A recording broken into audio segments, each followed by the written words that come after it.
exciting session, especially for me as a professor now that I've retired from city management in San Antonio and am teaching at the University of Texas in the graduate program at the LBJ School. So I'm excited to be here with these young people to talk about the impact that COVID has had on the younger generation. And we had a chance to Zoom last week and talk a little bit about their experiences, so I know you'll enjoy it as well.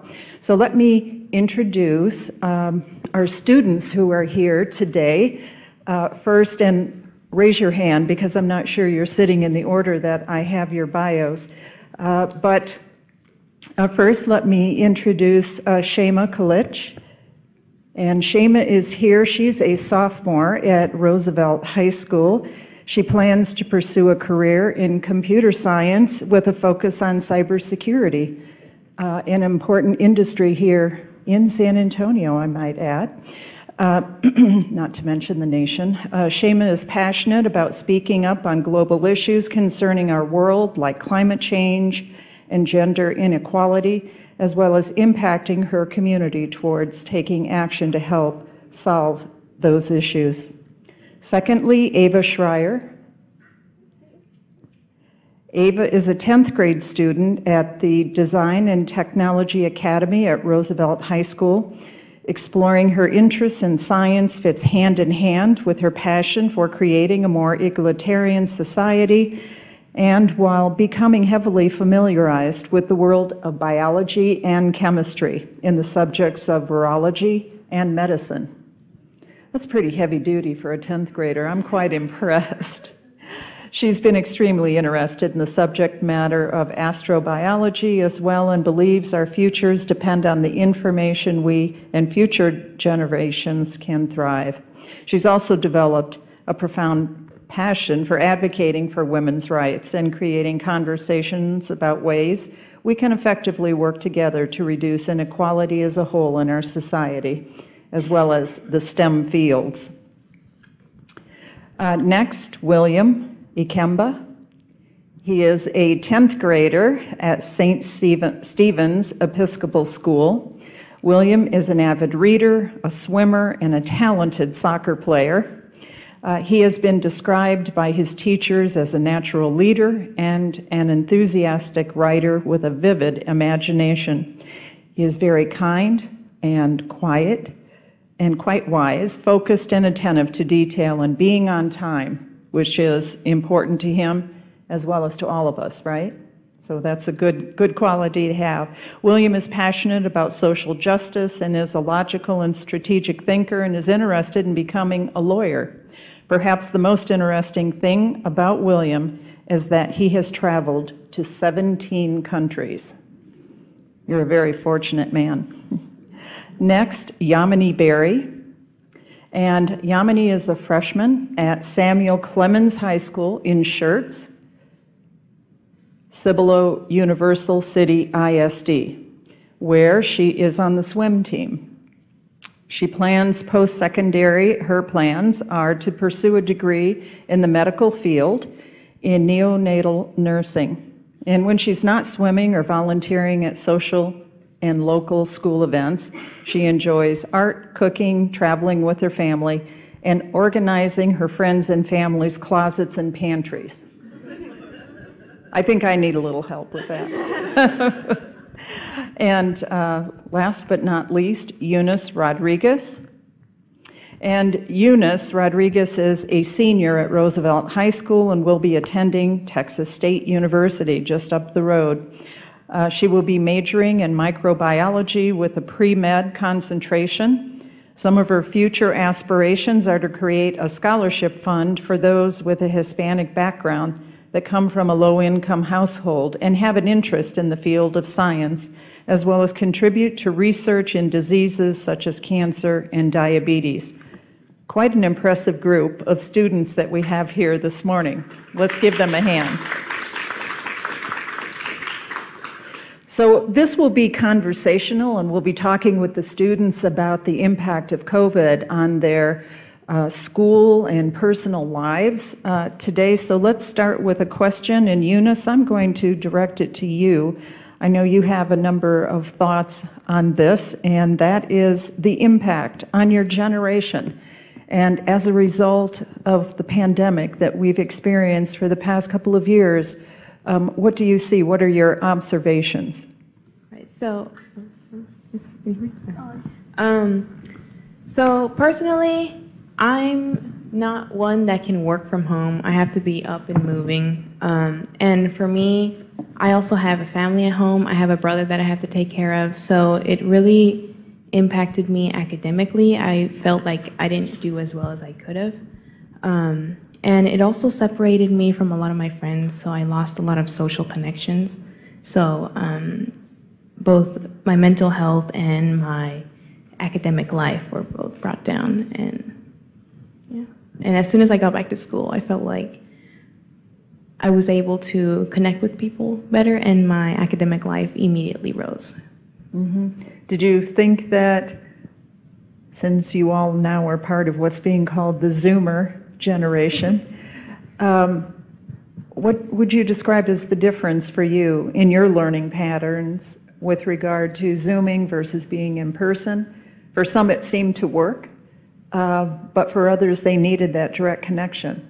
What are your observations? So I know that a lot of people, not just me, but some of my friends as well, they can't work with Zoom. They struggled a lot. And I feel like in-person learning, it allows you to have a stronger connection with not only others that you can, not only others, but your teacher as well. And it helps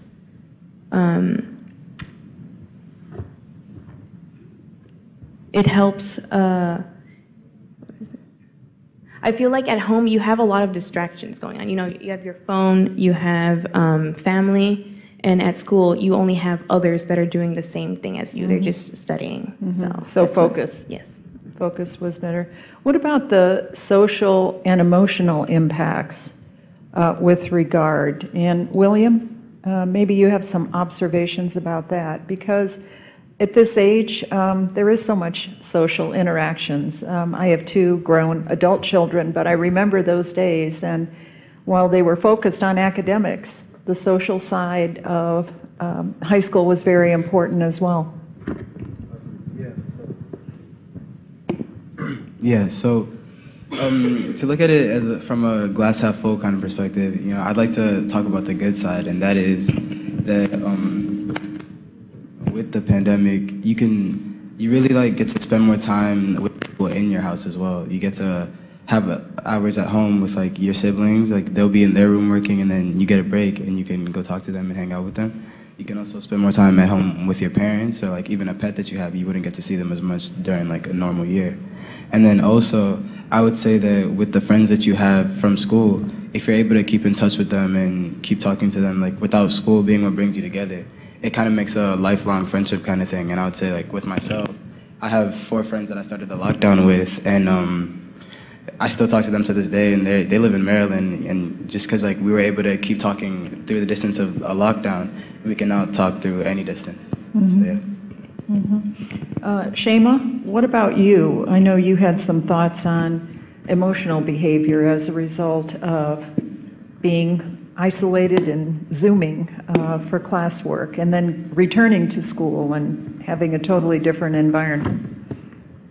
So I personally enjoyed having online school in the sense that I had so much more time to spend on myself, getting to know myself, focusing on my hobbies and passions. But when it comes to schoolwork and having a lot of workload, it definitely requires a lot of self-discipline to be able to keep up with the schoolwork during the pandemic when you're only connected to school through a screen. So it is definitely not easy to stay focused. It's so easy to just say that you want to do asynchronous learning for that day and close your screen and distract yourself with something else. And when I was doing virtual learning, I had a lot of distractions, one of them being my parents, because they don't speak English. So whenever they got a call or an email or a message that they need to send, they would come to my room while I was in the middle of class, and I would have to deal with that. So a lot of distractions I had. However, dealing with those definitely gave me experience in finding solutions in different environments and under certain circumstances. So I believe the pandemic has taught me a lot in that sense, in problem solving and having the experience of dealing with distractions and improving my self-discipline. So you're also mentioning the concept of multitasking. So you're at home and you think you can do this while you're also doing the class. Was that a positive or the negative for any of you? There's a lot written on this. I consider myself a multitasker. I'm not sure that that's always a good thing because so much of the important things that we do needs focus. Any observations on the multitasking side of it? I don't really like what I don't like to call it multitasking, but I like to call it timed management, because if I did 20 minutes of homework and 10 minutes of sending emails, that wasn't multitasking. I could divide my time to certain events and certain work. So it wasn't, okay, in this 1 hour, I have to do 3 things at once. It was, okay, I have to divide this hour into 3 different divisions and focus on each work independently so that I can maximize my efficiency. Until your parents came in. Yes. Then it was fully focused on family time. Well, how about, how has it impacted the interactions that you've had or not been able to have, any one of you?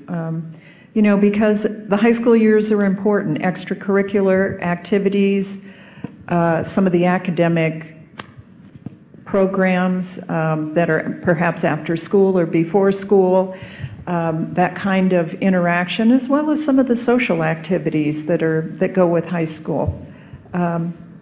Anyone want to comment on that? Yes, Ava. I would like to say that before the pandemic, I was very social, very active after school in, you know, theater and academic activities. And so transitioning to an online kind of perspective while learning and trying to still be in those activities but doing it online definitely made me less social. And when I returned to school fully in person, I was definitely very anxious all the time. I had insecurities I was facing, and so I was trying to, you know, figure out who I was as a person and who my passion or what my passions were, because I was trying to figure that out while I was online. And, you know, being isolated for so long when you're used to being so social and around people, you know, who help you flourish, and, you know, transitioning to something that is not like that anymore, you have to kind of rely on yourself to find, you know, your inner love and, you know, your inner purpose. And so that's what really 2020 was about for me, was just becoming who I really am, focusing on my passions and how I want to help the community as a result of what I'm passionate about. And so coming back to school this year, I actually, you know, got to put my passions forward after thinking about them for so long, and I'm very grateful for that. I'm very grateful for that transition year. Can I add on to that question? Of course, Shema, go ahead. In terms of interactions that I've had, or the lack of interactions that I've had, I quite enjoyed my time having complete control over my time and how I get to spend it. But after a while, I have started craving those small moments of interactions that you would have, like, you know, having small talk with a cashier or greeting a stranger on the street. Those small things that I have taken for granted, that I've lost over the pandemic, have really shown me that how much of these daily things that we take for granted, health being the biggest example. So health, social interactions, getting to, you know, socialize with our friends at school, all these things that we take for granted, we've lost many of them, and we have learned the value of them over the pandemic. And career-wise, so when I had school online, my one goal I had school online my freshman year, that was 2020, and my one goal was to get myself as involved in clubs that piqued my interest as much as possible, because I had less workload, I had less school hours, so I could just spend my time on hobbies and clubs. One of the clubs that I joined was a cybersecurity competition club called Cyber Patriot, and our weekly meetings were what I looked forward to the most, because that was when I got to socialize with my friends, get to know new awesome people, and also improve myself on the field of cybersecurity. it's a shocking statistic that over the pandemic, the amount of cyber attacks have increased by 81%. So we, as San Antonio is rapidly becoming a center for cybersecurity, we are also facing a lot more cyber threats coming towards us. So the field of cybersecurity is flourishing, and we need more cybersecurity workers. That's why I decided to spend my time focusing on cybersecurity and improving myself on the field of cybersecurity as well as computer science over the pandemic, and that's why I believe that had a huge positive impact on me and my future career of choice. Yamini, let's talk a little bit about how this has impacted your vision for your future, and even career-wise. Just being and going through the process, have you thought about changes? Yes. So I was going to be a vet, and I changed my career path being a nurse because I want to help people, children, and the community, and I want to bring change to the world. And also, being online has been more successful being at school. Like, online has taught me to manage my time and strategies for my test. But also, you could take a break by being online. You could step outside and take a breather. But being at school, you can't do that. You have 8 periods and you don't get to stop. So you just have to go on with your day. Mm-hmm. How about others of you?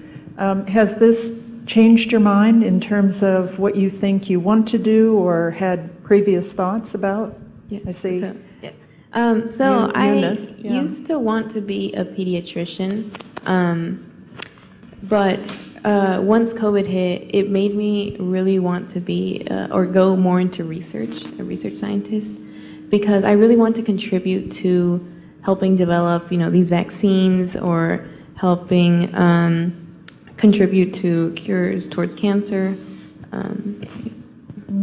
Well, as a trustee of Texas Biomed, we love to hear people say that they want to focus on research, and so that's admirable. But who knows? I mean, you're still young, and as you study and go on to college, you may shift your ideas again. But interesting to know that COVID had that kind of profound impact on the need for more research, and I think we'd all agree, certainly at Texas Biomed, that that's needed. Ava? Yes, okay. So I would kind of like to add on to that.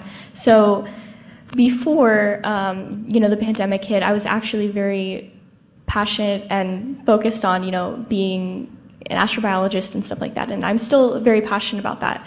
But since, the kind of chaos surrounding the vaccine and the different sources that have led to misinformation regarding young people, wanting to take the vaccine, not wanting to take the vaccine because they're hearing hearsay from other individuals who are their age, from their parents.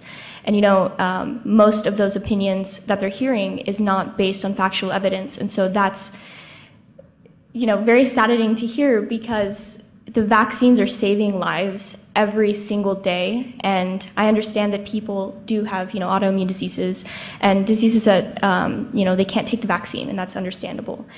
And I also understand, it's obviously their choice to get the vaccine or not. But again, vaccines are saving lives, and I think it's very important to, focus on the positive and focus on ways that we can help our community. And one of those ways, at least for me personally, was choosing to get the vaccine because I know that I'm helping other people around me. Because it's not just about myself. It's about the people who are immunocompromised, who can't get vaccinated and want to keep living with their families. They want to keep pursuing their passions. And they can't because, other people believe in misinformation, and, it's not their fault because they're not listening to what's, right from wrong. So we obviously need to increase those resources for them, resources that are credible resources, so they can, take the facts and then decide how they want to go about those facts instead of hearing hearsay from other people. Well, we heard earlier this morning from the chancellor at Colorado State, and he shared some very current statistics on what is happening, and I was reflecting as he was speaking about how important it is to communicate that to the general population and encourage understanding and conversation about it as well. So from your younger perspectives, how do we handle, since you've mentioned the miscommunication, and there was so much of that during the pandemic, how from your perspective can we get the correct information out and and help others understand what the data produces and the science behind the conversation? Were your experiences that students and friends expressed perhaps their parents' views on the topic, or were students willing to think in their own way and use correct information and the science? Either one of you, I see that you both. We can split our time, yeah. So Shema and Ava, I know you have strong thoughts about this. So on that topic, I think it's very important. I know that a lot of youth look up to their parents because their parents are the people who they love. They've seen their parents as they grow up, and they think of them as role models. And I think it's very important, at least for parents, I'm not a parent, but I think it's just very important to allow your children to be able to develop their own opinions without forcing anything on them, or allowing them to become their own people, allowing them to, read factual information and develop their own opinions. I think it's also very important for parents to teach kids and give them the information that's from the World Health Organization and other credible sources like that, so they're able to develop their own opinions. And I also think stopping the spread of information, it's not something that we can automatically do. It's something that we have to work towards. And the first step to that is actually recognizing that it's happening and that we need to do something about it, because that's what's continuing chaos, is misinformation. And so for us, for the youth, and being in high school, if we hear something that's highly unfactual, we can go ahead and use our voice that we've been given with, that we've been blessed with. And I think it's important to speak up, but do it in a respectful manner to where you're not diminishing that person. Do it to where you're giving them resources so that way they can develop their own opinions, because that's very, very, very important.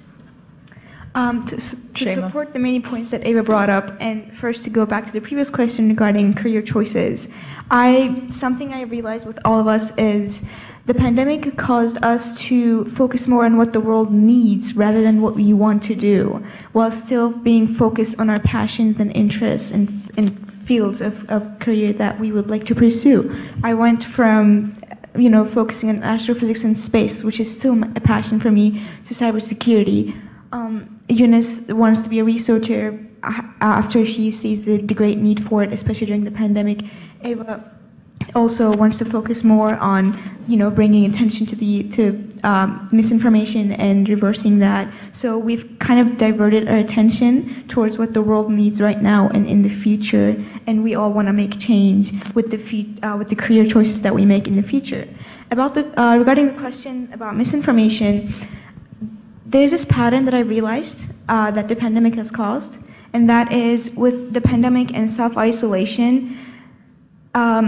The self-isolation that we had, the months-long lockdown, social distancing, wear masks, minimizing the human interactions that we had, led us to self-isolate. And with that and reduced working and study hours, we had so much time in our hands that we all, especially my generation, Zoomers, diverted our attention to social media. So we started spending more time in social media. I see Miss Finley. She's like, no. Yes, you're right. So we started spending more time in social media, and that had both positive and negative effects. One very terrible effect that it had is it became a hotspot for misinformation to be spread. Because as platforms like Twitter and Instagram became the main form of receiving news for us, especially because I don't really see a lot of friends going to the Washington Post or the New York Times and checking out the daily news, but I see my friends posting tweets and Instagram posts and spreading information that way. So, and it is so easy on these social media platforms to appear factual and credible by just showing confidence about the information that you're spreading, that it's so easy to make people believe what you believe in. So the spread of misinformation has rapidly and gravely increased over the pandemic because of the many reasons, and this is one of them. And I believe the way to solve this is by not competing with social media, but becoming a part of it and using it as our own weapon to spread correct information, making correct information more accessible to the generation and many generations to come. Because we cannot stop the rapid spread of the rapid usage of social media, but we can use it as a way to spread the correct information, just like how the misinformation is being spread on the apps. How about the others of you? Did you have an experience where you corrected something on social media and got into perhaps a debate with others, or was it acceptable? Any of you? William? Yeah, I actually wanted to get back. I actually wanted to get back into the previous point we were talking about, the misinformation over the vaccine. And I think that, as Dr. Tony said earlier, that there's a lot of distrust with the medical field and people. And that I feel like another big source of misinformation, it was that the vaccine came out in 2020, and it was also being talked about throughout 2020. And that also got dragged in with the 2020 election. And so political parties took their stances on the vaccine, which spread more misinformation and made people take sides based on really like their political affiliation and not whether the vaccine is good for us or not, which scientifically we know will benefit us. And so the effect that has on young people is that if their parents don't agree with the vaccine based on what they feel politically, or then it affects the child, because the child also can't go and get the vaccine for themselves. And it's not like young kids do, like 16-year-olds are also able to get their driver's license and go do that, but teenagers aren't likely to be like, oh, let's all go together and have fun and get the vaccine. It's more like, let's go watch a movie, you know what I mean? So yeah, and the best way to solve that would be to really just like, to really talk about it, and yeah, to start that conversation and make the vaccine about being a vaccine and not about which political affiliation it gives you. I think, yes. Eunice, go ahead. Yes. And from a personal experience, from what William said, my dad was strongly against the vaccine, and what made him believe that the vaccine, caused, what did they say that they caused? It's just, I think it was autism. Yeah. There's been a lot of reports that the vaccine causes autism or other diseases, and he was strongly against it. And it was mainly because he would watch a lot of YouTube videos or a lot of Instagram posts that you can't really trust that, It's like what your own parents say. It's like what moms say. Don't trust everything you see online, and it goes towards your own parents as well. And I remember I disagreed with him because, well, I believe that the vaccine is beneficial. I believe that we have enough scientific evidence that it's beneficial towards COVID. And I couldn't go get the vaccine for the longest time because he wouldn't let me. Mm-hmm. But yeah, I think it's definitely our parents that sometimes influence our decisions. Mm-hmm. Were you able to convince him? Yes, I was able to. Okay, so you were successful. That's good. Yamini, how about you on the misinformation piece? Were you able to play a role with those in some of your own classes or social groups with regard to misinformation and getting the right scientific or science information out there? Yes. So when I hear stuff from school, I am a very shy person, so I've had to step out of my comfort zone to speak up. And so when I hear information that's misheard, I think you should have different resources where you should get, like from health centers or by even reading a book or asking lots of people, because that's where you get a lot of information from. If you ask individually people, sometimes internet doesn't tell you the truth or doesn't give you the right information that you want to hear. Okay. Can I touch up on Sure. 2 points? So one of them is going to be about the spread of misinformation on social media and having discussions about it, and the other one is going to be about speaking up. So since the second point is more recent, to add on to what Ava and Yamini said, I believe we obviously need to speak up and have that confidence to have informative discussions regarding wrong misinformation. But one thing that greatly contributes to students and young people being able to speak up is the environment that they're in, and creating a safe space for students, for young people, where they feel confident to speak up and defend their opinions is crucial to raising a generation that is, like the Chancellor mentioned, that is fearless, that is filled with warriors who will bring change to the world. So we all, as parents, as adults, teachers, and as students, should focus on creating that safe environment where we, as well as adults and all of our fellow classmates and friends, can speak up and feel confident in doing so.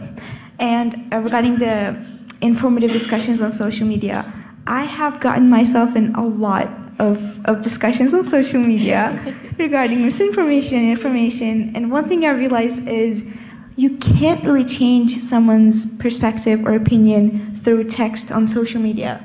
You can't. You're just going to keep on, being in that cycle of you defending your opinion, the other side defending their opinion. It's not going to have any change on either side. What we can do is stopping the spread of misinformation by making the correct information, more accessible, because we as people tend to believe the first factual-looking source that we see. So if that first source is the one that's correct, that's credible, that's factual, then that will contribute the most to stopping the spread of misinformation as the root cause of the problem. Do you, any of you, and maybe we'll start with Ava, do you have perspectives on how major organizations like Texas Biomed or the CDC can compete with social media? When there's so much and so many people are on social media, I happen to not be on social media myself, but, for the better, yeah, honestly. but because so many people are, I mean, how do scientific organizations or people like Dr. Frank, I mean, how does that information then compete with social media? Yeah, so I think that since, youth these days are so used to being on TikTok, being so used to, their brain being stimulated, watching videos and dance moves and whatnot, I think we can't replace that in a sense, but I think what Texas Biomed could do and other, health organizations is try to relate to the youth by including factual information and information that in regards to science in activities that they can also immerse themselves in. So activities that they won't be bored doing, activities that they'll actually learn a lot about themselves, and as well as the information, instead of just going on TikTok and looking at videos of dancing. And I know I keep bringing that up, but it's very important because young minds are our future, honestly. Letting them develop their own opinions, letting them develop their own passions, and having them be so, ferociously in love with their passions that they actually want to do something to help the community is what's extremely important. And I think that it's really important for, big organizations to try to relate to the youth, because there's no other way that we're going to be able to get, to them and actually relate to them if we don't focus on what they're doing right now and try to, change that a little bit, but also not make it so foreign as to where, they're anxious while they're learning about new information. Just gradually let them, take stance in that position. So at Texas Biomed, we have an excellent relationship with many of our school districts and have internships and programs for youth to engage in the science activities that are happening at the Institute. Are there other ideas or ways that you think we could do even more for the community? I want you to perhaps ponder. Think about that for a moment while I ask whether or not we have any questions coming in from our virtual audience. Not yet? Okay, good. Then we'll keep going here. Someone give me a high sign when it's time for us to wrap up and then do the program. Okay, we have about 10 minutes left that we can have a conversation. Do you have ideas on other things that we could do at Texas Biomed to encourage that kind of conversation? Or as you think about your college careers, and many of you are going into science programs that would be useful for the universities to spend more time perhaps at the high schools talking about some of those professions. Can I speak? Sorry. Yeah, sure. Ava, go ahead. So I would like to say that I think, big organizations like Texas Biomed, I think what they can do is let youth know that they have a voice and they can use it, and not to be afraid to use it. Because I think it starts off with conversation. You learn the most when you're conversing with people who have different opinions, so you can possibly change your perspective on things, and I think it's very important. What's the point of having a conversation when you're just going to, keep your own opinion? Then that just turns into an argument, and then there's no point, and you don't learn anything. Neither side does. So I think what big organizations need to do is open up the fact that youth have opinions that are important. They matter. Letting them discuss and letting them use their voice is what is going to help people talk about these relevant issues that need to be solved. And so I think that that's what these big organizations can do to compete with social media, because social media, you obviously are allowed to use your voice, you're allowed to post what you want, you're allowed to do what you want. But I think it's important for big organizations, science organizations, to let youth know that they're okay to use their voice, that they can instill that confidence within themselves and relay that to their peers. That's how we're going to change the world, is letting people use their voice. And that's what's so important. Mm-hmm. Shema? I have a question. Oh, okay. A question that has come in, and this connects perfectly to what you were talking about. Oh, thank you. Is how do you feel social media has affected your evaluation of information? So, does somebody else want to answer? Well, go ahead, and then we'll let someone else. Then William wants to chime in. Okay. So I would like to say that I follow a lot of political figures on social media, and that kind of surround my views. And so, what they talk about has obviously influenced, some of my opinions. And I think with social media, it's important to figure out who you are as a person before you go and relay and look at other people's information that they're posting. Because if you don't know who you are as a person, you're going to grasp that information from other people and use it as a way to show yourself instead of coming up with your own opinions. And so that's how I think, information that I've taken in has impacted me. It's allowed me to really focus and realize that the importance lies in who I am as a person and how I want to perceive the information, rather than, somebody who is obviously a bigger figure than I am perceives the information, because I also can too have my own opinions. William? I was going to say that what I've learned is that social media shows that a lot of people have a lot of different perspectives on how something like the vaccine would be, because there's actually a documentary on Netflix about Facebook and how different people see, on their feed, they'll see a lot of different things. So that very clearly contradict each other. So if you see a comment section argument about something vaccine related or COVID related, it's one person has only seen one side of this fear really, and then the other person is seeing another side, and they can't see each other. So it shows that social media has everybody pretty divided actually. Mm-hmm. And of course we all have found that people say things in social media that they would not necessarily say if they were in person, yes. Right? And so it's perhaps easier to be more extreme. Shane, you were going to say. But I also believe it is easier to be more confident on social media as well. And as is the case with a lot of other things, I believe we can divide people into two categories when it comes to evaluation of social media, evaluation of information on social media: those who blindly believe what they see and those who question what they see. And the pattern follows those who question what they see and look for factual information, take that extra step to not get misinformed, are those that actually get vaccinated and do not believe that the vaccine puts a chip in your brain or, makes you a robot or whatever. Sure. I have a question. So this question is for William. You mentioned that you're interested in social justice and you're looking to pursue law. How has the environment, the ecosystem of COVID-19 really impacted, or how will it impact you as you move forward toward that career?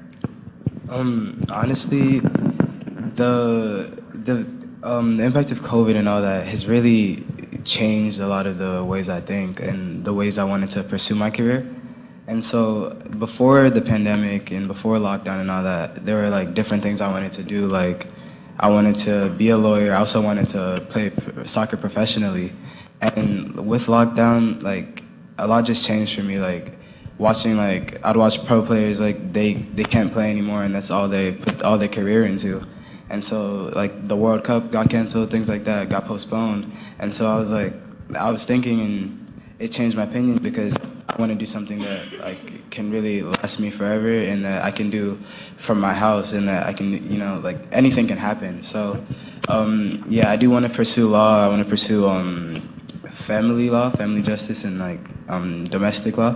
And then I also think about wanting to work in the WHO and doing like diplomacy between countries. So yeah, those are the two things I want to pursue. Okay, we have another question. Good morning. First of all, thank you all very, very much. Can you hear me okay? Oh, there we go. Now I come through.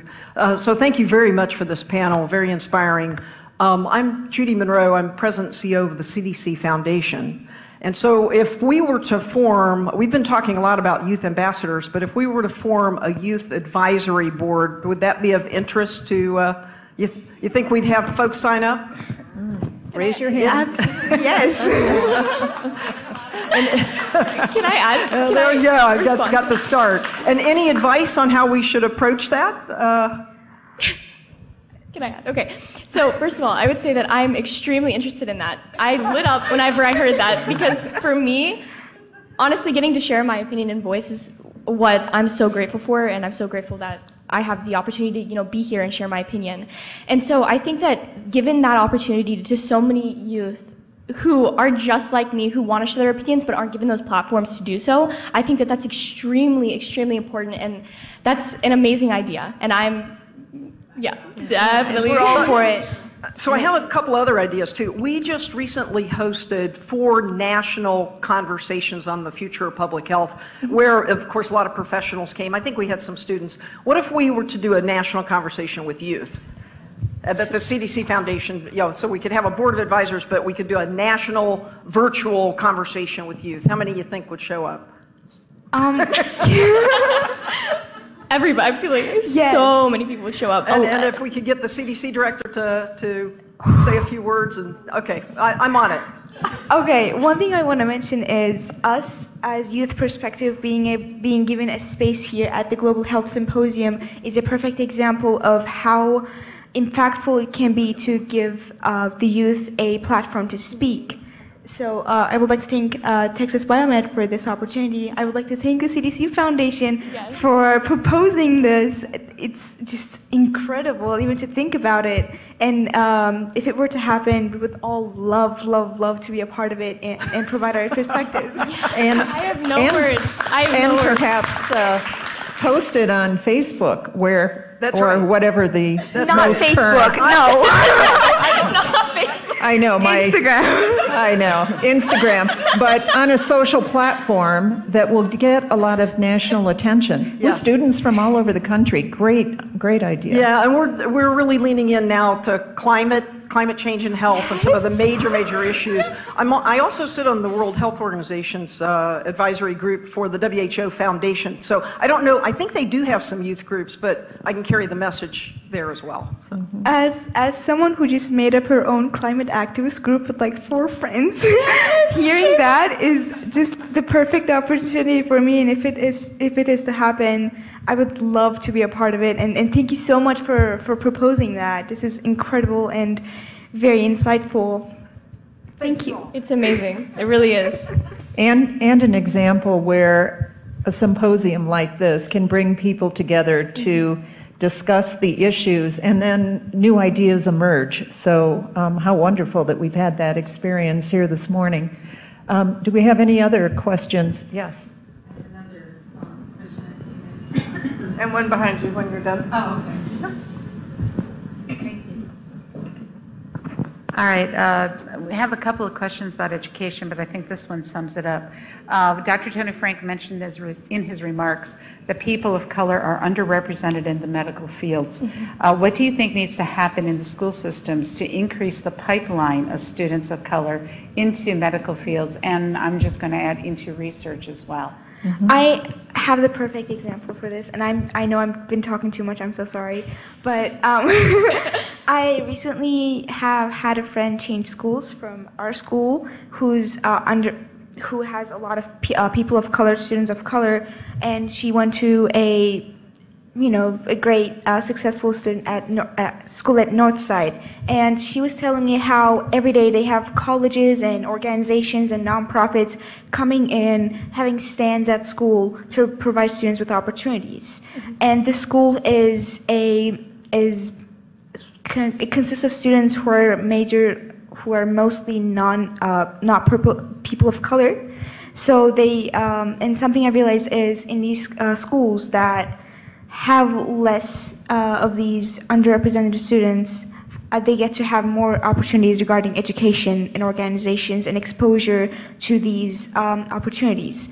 So I believe one thing that we can increase representation and increase opportunities for people of color, for students of color, is providing schools like ours, like Roosevelt High School, with organizations and opportunities like these, because I have never seen a college or an organization besides UTSA coming to our school. We recently had a college fair, and we had a hairdresser there instead of a college stand. It was it was very interesting. So being able to have those opportunities that may pique the interest of students of color, like the majority here, is very, very important. Having representation, and that continues to be a cycle, because more representation means more people of color wanting to be there, thinking they can be there. So access and opportunity. Exactly. Yeah, Ava? Real quick. Okay, so I just wanted to say that surrounding people, getting people of color who want to be in representative positions and want to become doctors. I think the importance lies in letting every single soul, regardless of their race, religion, gender, everybody, letting them know that they have a voice, yeah, exactly. And they have that possibility to make change and a difference, because every single person in this room right now, you can make some sort of difference, and you've already made a difference, just by being here and listening to our perspectives and wanting to make that impact and change. And I thank you for that. And I also think it's very important, to just, give them that confidence. Give every single person, again, regardless of their race, gender, sexuality, let them know that they do have that voice. And that's one of the reasons why I decided to co-establish the Women's Equality Club at Roosevelt High School, because I believe it's very important for people who have, who are victims of sexual assault, for people who have been talked down to, mistreated. I think it's so important for them to come up, use their voice, because once one person comes up and uses their voice, so many other people who we have no clue or no idea of what they've been through can also speak up and use their voice if they like. And that's so important, because you feel like you're not alone.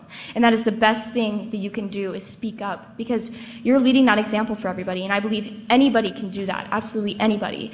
And that's also one of the reasons why I decided to reestablish the Model UN Club at Roosevelt High School with Shema, because it's very important to talk about, the UN sustainability goals, and talk about climate change, gender equality, water sanitation, exactly. And so being able to develop those conversations with such a great diversity is what really matters, because everybody has a different perspective, and that's how we can make change, and that's why we decided to do that. And so I think it's so important to note that. So Ava and I have been trying our best to, like we said, create that environment where people, students, our fellow classmates can speak up, defend their opinions, gain necessary skills for the future, for their careers in fields of health and STEM in general.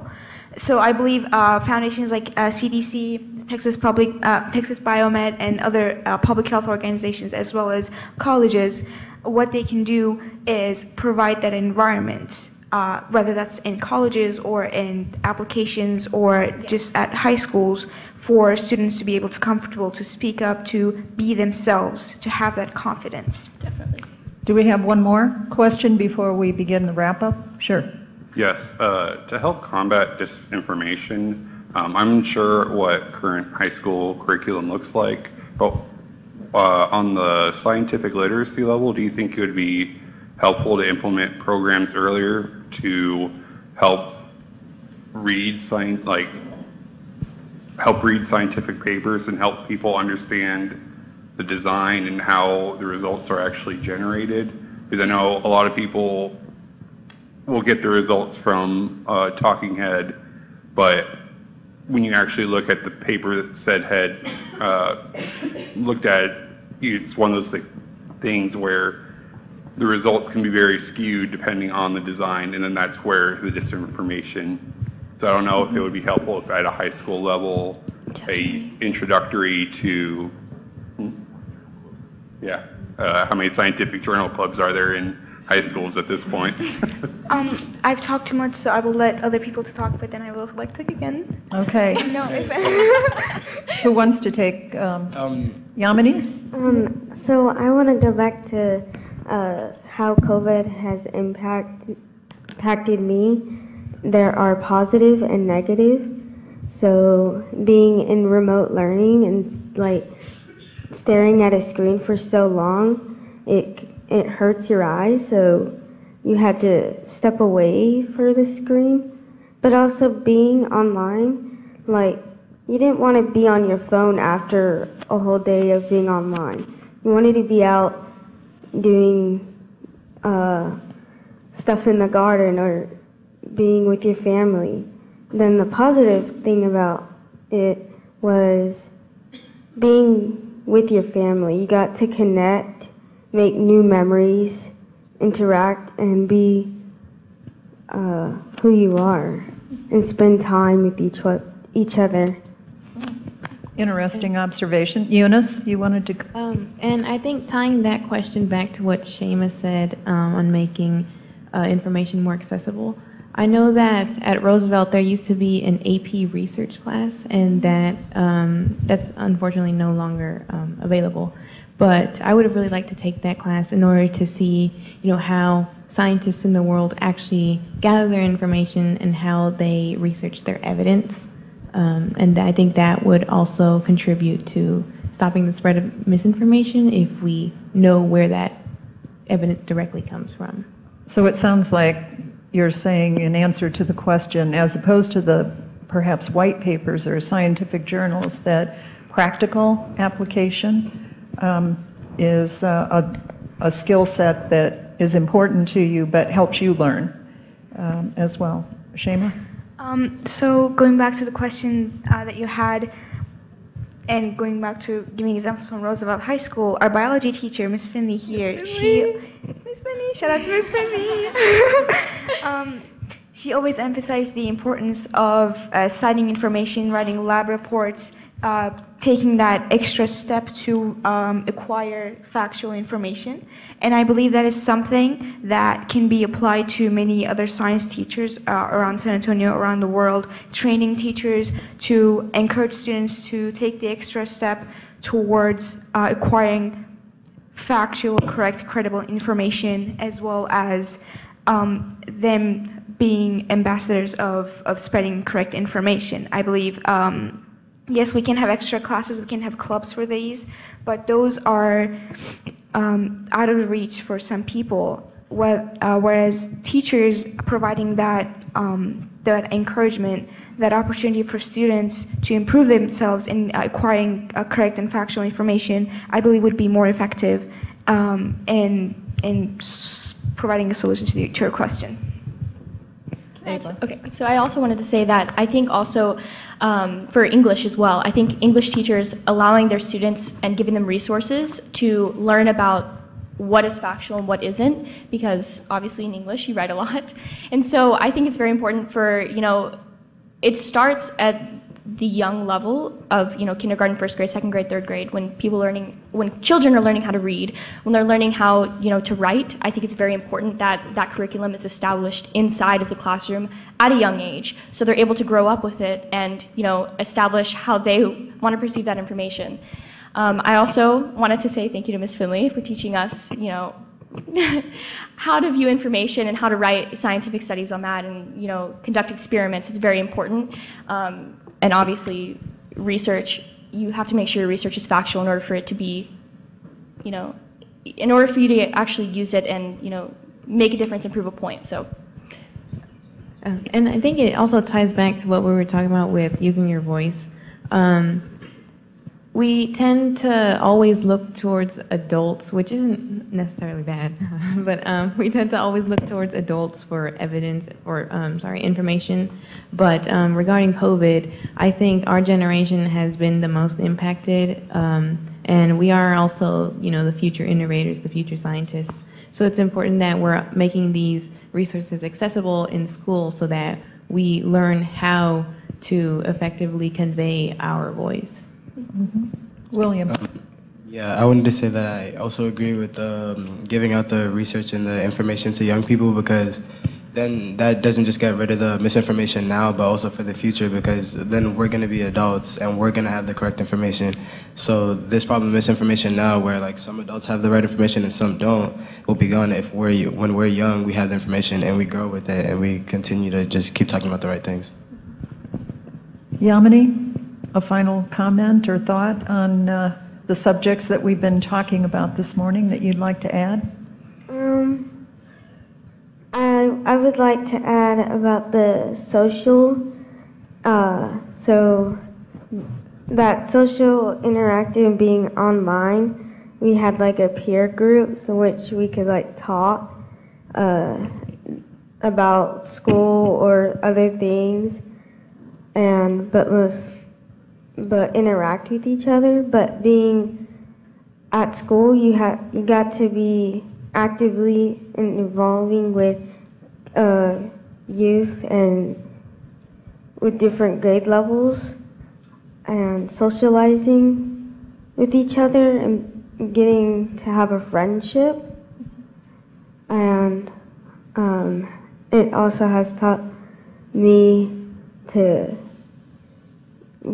be confident in myself and just speak up for my work and for also misinformation. Like, we all have a voice and we can use it so we can we can be heard with our peers, but also around the world. Well, I know we've been asked to wrap up and we have some certificates to present to you.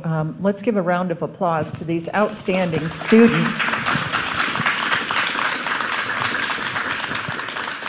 And I think my takeaway from this conversation this morning and getting to know you just over the past week is that this pandemic has influenced your thinking about how to impact the world and the future of health and science for the next generation. So I think with many more like you, we're going to be in some pretty good hands. So thank you so much for participating today.